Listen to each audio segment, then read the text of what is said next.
Good day, all. Just wanted to do a little quick video about something I was thinking about today at work. And that's one of the signs that we can really look for, especially in a patient who we know has hypertension or who may have the propensity to under explain their symptoms. I feel fine, you know what I mean? That whole deal. Is, and Many of you know the reason why we don't allow patients to wear sunglasses or things over their eyes is for this reason as well.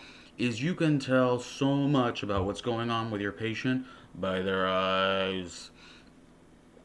If you watch where they're looking, if you watch how their eyes are even moving, you can see what's happening with them. Whether they say, they can say like, "Oh yeah, no, I feel fine. My blood pressure's okay. I don't feel dizzy at all." But then you see their eyes like darting around, like trying to catch, get their bearing.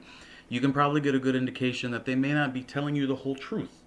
Um, you know, we can't we can't put our patients on a lie detector test, but we can try our best to look out for them and also to make sure that we don't have them falling, tripping, collapsing, anything like that, because who needs that nonsense?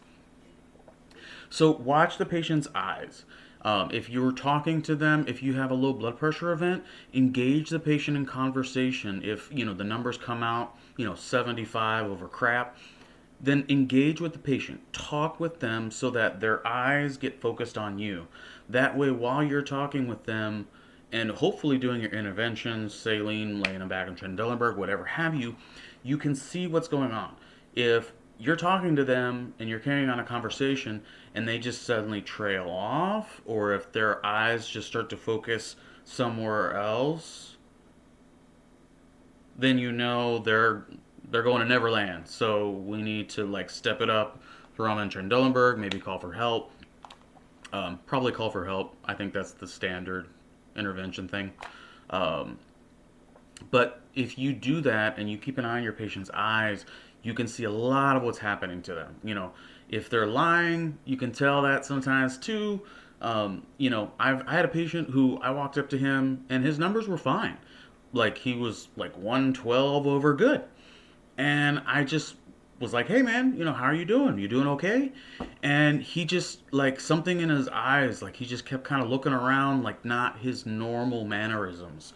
And I was like, "Are you okay?" And he said, "Yeah, I'm fine." And then a second later he started to go out, but like I could see in his eyes something wasn't right, even though verbally he expressed, "No, I'm fine. I'm fine."